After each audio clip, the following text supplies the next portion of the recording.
हाँ बच्चों, तो कल हम लोगों ने जो है लास्ट लेक्चर में ख़त्म कंप्लीट कर लिया था अपना चैप्टर नंबर 2 एनसीईआरटी से। ठीक है, आरटीएफ इनवर्स ट्रिग्नोमेट्रिक फंक्शन। आज से हम लोग फ्रेश टॉपिक नया स्टार्ट कर रहे हैं, मैट्रिसेस। ठीक है, जो कि चैप्टर नंबर 3 है आपका। ठीक, और इसमें क्या है देखते हैं। और आज जो है आप लोगों का 2 जून है। ठीक है, 2 जून 2021। तो 2 जून 2021 है, तो हम लोग मैट्रिसेस स्टार्ट कर रहे हैं। तो मैट्रिसेस में बेसिकली क्या है और क्यों पढ़ते हैं। ठीक है, तो सबसे पहली चीज़ है कि जो मैट्रिसेस चैप्टर है, ठीक, इसमें मैट्रिक्स अगर सिंगुलर है, मतलब किसी एक मैट्रिक्स की बात हो रही है तो मैट्रिक्स बोलते हैं। मैट्रिसेस मतलब है कि कई मैट्रिक्स है। ठीक है, तो मैट्रिसेस प्लूरल है, मैट्रिक्स जो है आपका सिंगुलर है। दूसरी चीज़ कि मैट्रिक्स क्यों पढ़ते हैं, तो मैट्रिक्स हम लोग इसलिए पढ़ रहे हैं मैथ में क्योंकि हम लोग जो है साइमल्टेनियस इक्वेशन जब सॉल्व करते हैं, ठीक है, जैसे कि अगर कोई बड़ी सी इक्वेशन है 2x + 3y + 4z = 2, x - y + z = 3, x + y + z = 4। इस तरह से मान लीजिए 3 लीनियर इक्वेशन इन 3 वेरिएबल है। इसको मान लीजिए हमको सॉल्व करना है। तो सॉल्व करने के लिए सबसे आसान जो तरीका होता है, ठीक है, वो होता है मैट्रिक्स मेथड। मतलब ये 3 डिग्री की है तो ये तो इजीली सॉल्व हो जाएगी, लेकिन मतलब 3 डिग्री कह रहे हैं, मतलब 3 जो है इसके अंदर वेरिएबल है। और अगर मान लीजिए कि 7 वेरिएबल हो जाए, 8 वेरिएबल हो जाए, ठीक है, ढेर सारे वेरिएबल हो जाए, n वेरिएबल्स हो जाए, तो उनको सॉल्व करने का जो ईजी तरीका होता है वो होता है मैट्रिक्स मेथड। तो मैट्रिक्स मेथड का बेसिकली यूज जो है वो साइमल्टेनियस लीनियर इक्वेशन को सॉल्व करने के लिए होता है। अगली चीज़ कि मैट्रिक्स जो है हम लोग पढ़ रहे हैं, तो मैट्रिक्स जो होता है, मैट्रिक्स वर्ड जो है सबसे पहले जे सिल्वेस्टर, ठीक है, जे सिल्वेस्टर ने जो है मैट्रिक्स वर्ड की सबसे पहले खोज की थी। ठीक है, तो मैट्रिक्स वर्ड जो है सबसे पहले जो यूज़ किया था वो जे सिल्वेस्टर ने किया था। और उनके अनुसार जो है मैट्रिक्स की डिफिनीशन, तो मैट्रिक्स उन्होंने बताया था कि मैट्रिक्स इज अ रिप्रेजेंटेशन, ठीक है, of m rows and n columns, m rows and n column in a rectangular array और अ रेक्टेंगुलर डायग्राम। मतलब m रो को और n कॉलम को एक रेक्टेंगुलर एरे के रूप में जो हम रिप्रेजेंटेशन देते हैं, उसी चीज़ को हम लोग मैट्रिक्स बोलते हैं। ठीक है, m रो का मतलब है जैसे ये लिखा है, ठीक है, तो ये हो गया आपका रेक्टेंगुलर, ठीक है, एरे। और इसके अंदर जब हम n रो और n कॉलम के रूप में किसी चीज़ को रिप्रेजेंटेशन करते हैं तो उसी चीज़ को मैट्रिक्स बोलते हैं। जैसे मान लीजिए हमने लिख दिया ABC, या लिख दिया DEF और या लिख दिया GHI, ठीक है। तो इस तरह से जो चीज़ें लिखी हुई हैं इसको बोलते हैं रो। ठीक है, ये आपका रो हो गया, और ये हो गया रो। तो इसको बोलेंगे रो 1 यानी R1, इसको बोलेंगे रो 2 R2, इसको बोलेंगे रो 3 R3।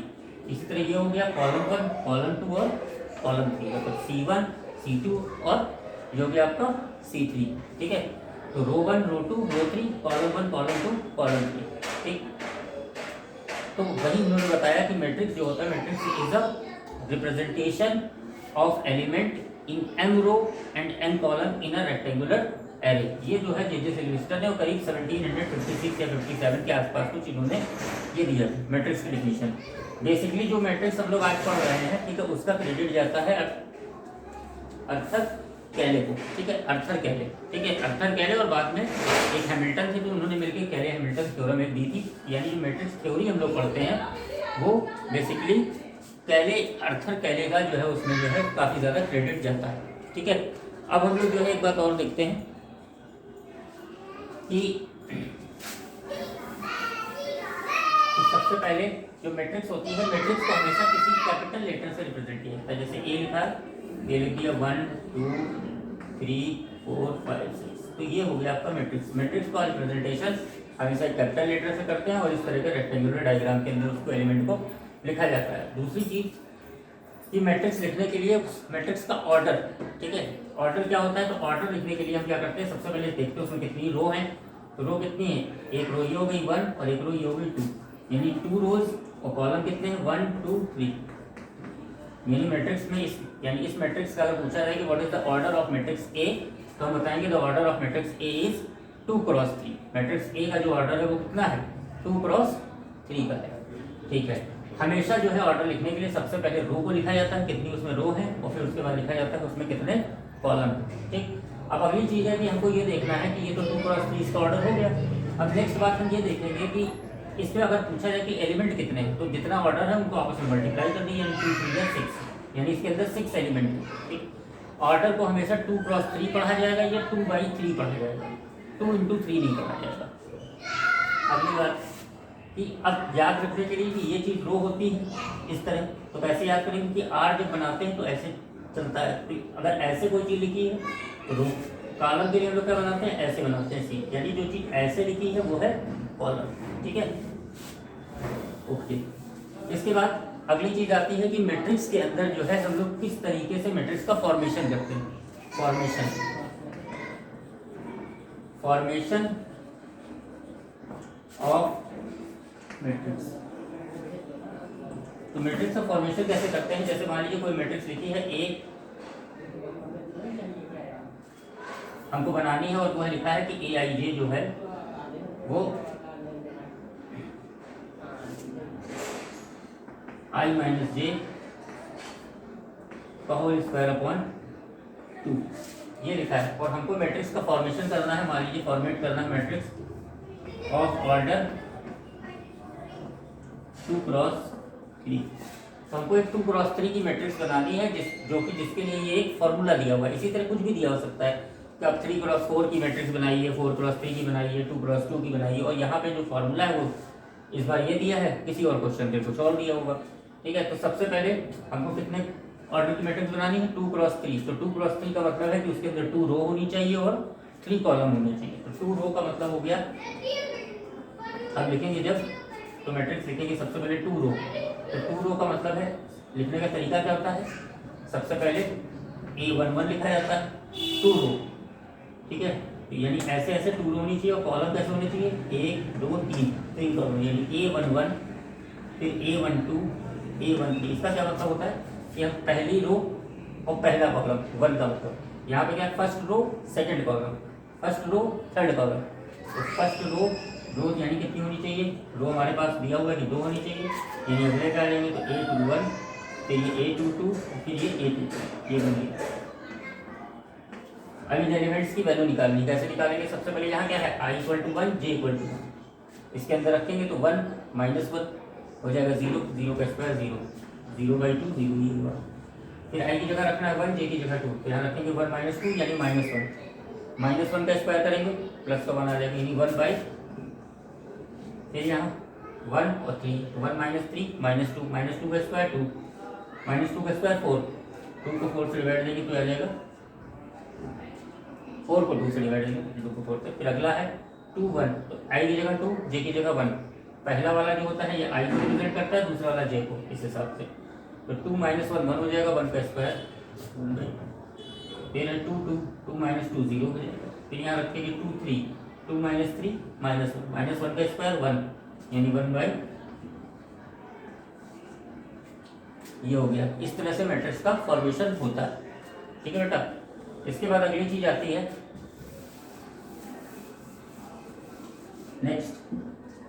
नेक्स्ट आता है कि equality of matrix. Equality of matrix, equality of matrix में क्या करते हैं कि कोई मैट्रिक्स तभी इक्वल होंगी, ठीक है, कोई मैट्रिक्स, दो मैट्रिक्स आपस में इक्वल लिखी है, ठीक है, तो वो तभी होंगी जब पहली चीज़ है कि दोनों का ऑर्डर सेम होना चाहिए। अगर कोई 2x3 की तो दूसरी भी 2x3 की हो, अगर कोई 3x2 है दूसरी 3x2 हो, ठीक है, अगर कोई 2x2 है दूसरी 2x2 हो, कोई बदलता 3x3 है कोई 1x3 है, तो ये कभी इक्वल हो ही नहीं सकती। तो पहली शर्त है कि दोनों का ऑर्डर इक्वल होना चाहिए। दूसरी शर्त है कि उनके करस्पॉन्डिंग एलिमेंट भी इक्वल होने चाहिए। जैसे एग्जाम्पल के लिए कि अगर हमने कहा कि 2 3 4 1 2 3 ये बराबर है, इसी के ही बराबर है, मतलब यहाँ पे 2 लिखा हो, यहाँ 3 लिखा हो, यहाँ 4 लिखा हो, ये 1 ये 2 ये 3, ठीक है। अब इनमें से अगर कुछ भी चेंज हो जाए, जैसे यहाँ 2 लिखा है तो यहाँ 2 की जगह जो है हम यहाँ मान लेते हैं 5, तो ये दोनों मैट्रिक्स कभी इक्वल होगी ही नहीं, ठीक है, भले इनका ऑर्डर सेम है, ठीक। अब दूसरी कंडीशन है कि मान लीजिए यहाँ 2 लिखा है और यहाँ पर लिख दिया 1 2 3 जगह लिखा है, लेकिन अब क्या हो गया, ऑर्डर जो है दोनों का अलग अलग हो गया, तो भी ये मैट्रिक्स इक्वल नहीं होगी, ठीक है। तो अब इसी में एक क्वेश्चन देखते हैं कि जब इक्वलिटी ऑफ मैट्रिक्स होता है तो क्या होता है। सबसे पहली चीज़, मान लीजिए कोई मैट्रिक्स लिखी है, ठीक है, तो ए लिखी है या ऐसे लिख लेंगे, तो एक लिखी है मैट्रिक्स एक्स, यहाँ लिखा है 2, यहाँ लिखा है जेड और यहाँ लिखा है वाई, ठीक, ये लिखा है 1, इधर लिखा हुआ है 3, यहाँ लिखा है 2, यहाँ लिखा है 4 और यहाँ लिखा है 5। अब कह रहा है कि यहाँ पे एक्स वाई जेड की वैल्यू निकालो, तो सबसे पहले तभी निकल सकती है जब दोनों का ऑर्डर सेम है, तो सेम है। जो जिस अब ये पहले ही से कह रहा है कि ये चीज़ इक्वल है, तो देखेंगे भी कि क्या हर जगह पे जो कांस्टेंट वैल्यू लिखी क्या वो सेम लिखी कि नहीं लिखी है। तो देखते हैं, 2 की जगह 2 लिखा है, सही है, बाकी तो कोई चीज़ कांस्टेंट वैल्यू लिखी नहीं है, ठीक है। तो x बराबर हो जाएगा 3, मतलब जो जिस जगह पे लिखा है वो उस जगह के बराबर होता है। z equal to 4, y equal to, ठीक। नेक्स्ट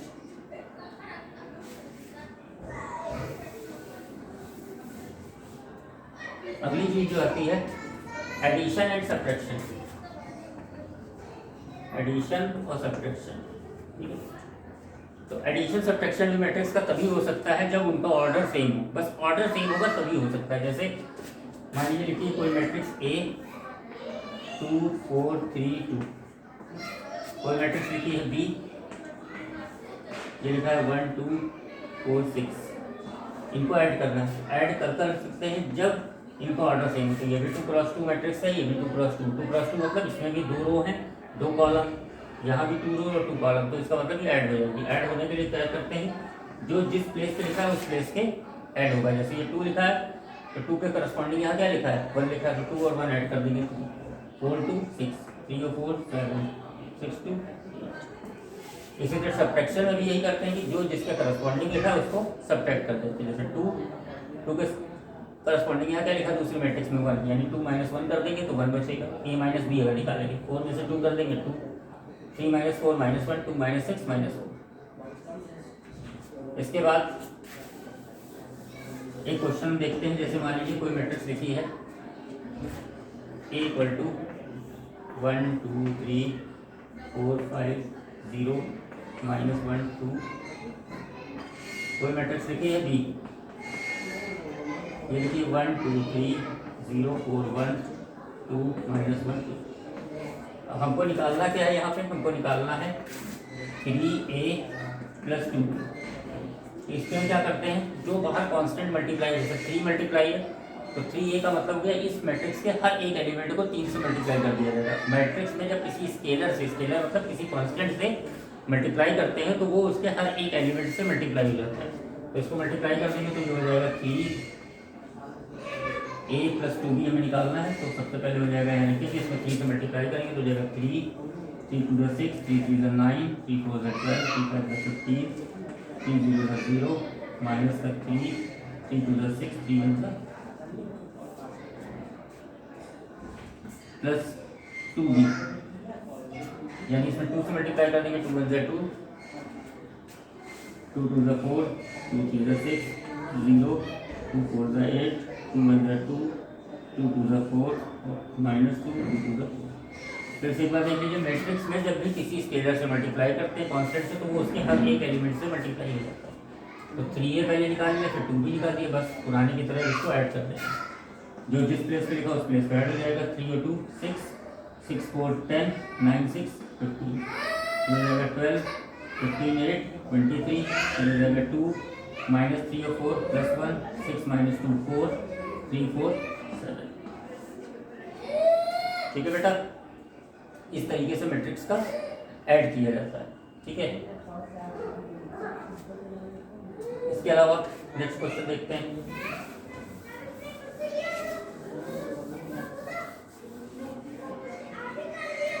तो नेक्स्ट क्वेश्चन में क्या है, लिखा है x + y, ठीक। मान लीजिए लिखा हुआ है कोई मैट्रिक्स 1 2 3 -1, दूसरी मैट्रिक्स दिया हुआ है, ठीक है, x - y, ठीक।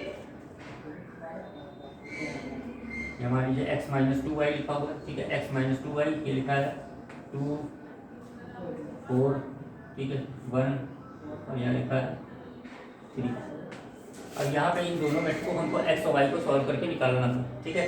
तो सिंपल बेसिक बचपन वाले क्वेश्चन जो क्लास 10 वगैरह में लगाए थे, कोफिशिएंट को इक्वेट करके निकालते हैं, ठीक है। तो यहाँ पे x और x का कोफिशिएंट इक्वेट तो क्या करेंगे, जब सेम होता है तो इनको सब्ट्रैक्ट कर देते हैं, ये माइनस ये प्लस और यहाँ माइनस मतलब सब्ट्रैक्ट करने पर साइन चेंज होता है, ये कैंसिल हो जाएगा, प्लस का वाई प्लस का 2y, ये हो गया 3y,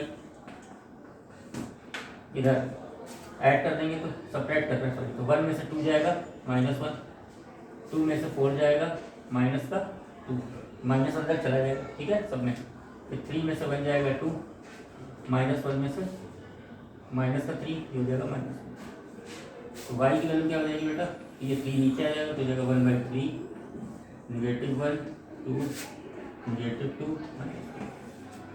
अब क्या करेंगे, ये जो वैल्यू y है y की ये उठा के कहाँ रख देंगे, इसमें पहले में रख देंगे, ये हो जाएगा x प्लस y कितना आया था बेटा, ये आया था 1/3, तो 1/3 का क्या करेंगे, सब में मल्टीप्लाई कर देंगे तो हो जाएगा -1/3 -2/3 फिर 2/3 और माइनस का 4,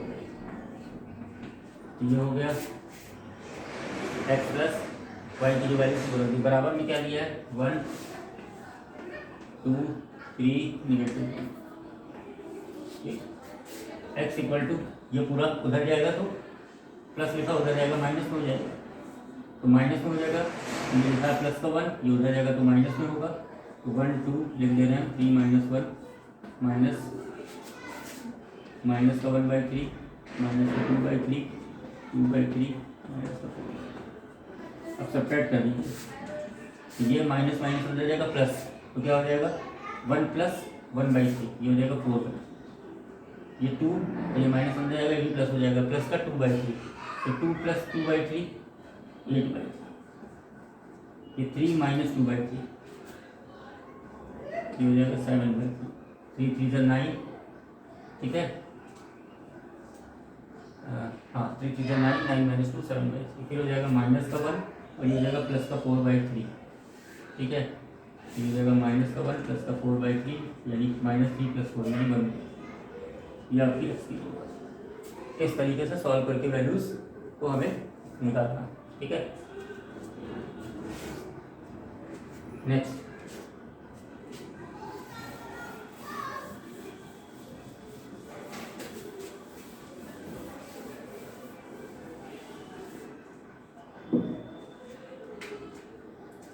एक्सरसाइज में क्वेश्चन है आप लोगों में कि मान लीजिए कि कोई मैट्रिक्स दी है, ठीक है, ये MCQ है सबसे आखिरी वाला, तो कह रहा है कि कोई मैट्रिक्स है जिसके एलिमेंट जो है आइदर 0 है और 1 है, मतलब मैट्रिक्स है उसके जो एलिमेंट है या तो 0 है या तो 1 है, ठीक है, और उस मैट्रिक्स का अगर ऐसी तो कोई मैट्रिक्स है जिसका ऑर्डर जिसके अंदर एलिमेंट जो है वो या 0 है या 1 है, ठीक है, तो इन दोनों एलिमेंट को लेके 3x3 की ऐसी कितनी मैट्रिक्स बन सकती है, ये क्वेश्चन है, ठीक है। तो इसका फार्मूला होता है कि नंबर ऑफ एलिमेंट कितने हैं, नंबर ऑफ एलिमेंट कितने हैं मैट्रिक्स में, ठीक है, ये हमारे पास नंबर ऑफ एलिमेंट कितने हैं, या तो 0 था या 1 था, यानी नंबर ऑफ एलिमेंट है 2, ठीक है। फिर कह रहा है कि ऑर्डर कितना मैट्रिक्स का था, ऑर्डर था 3x3, ठीक, तो लिखेंगे नंबर ऑफ मैट्रिक्स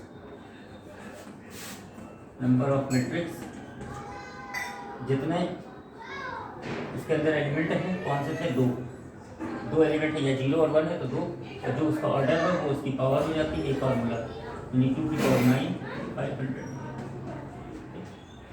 तो बस बच्चों आप लोग उसको घर पे आगे मैट्रिक्स के क्वेश्चन लगाइएगा, पहली एक्सरसाइज से रिलेटेड जो भी थे प्रॉब्लम वो हमने बताई है, किसी भी तरह का अगर कोई डाउट होता है तो वो आप लोग कमेंट में कीजिएगा, वो हम आपको कल की नेक्स्ट क्लास में जो है वो डाउट आपका क्लियर कर देंगे, ठीक है। बाकी वीडियो ठीक लगा तो लाइक कीजिएगा, शेयर कीजिएगा और सब्सक्राइब कीजिएगा चैनल को। Good bye.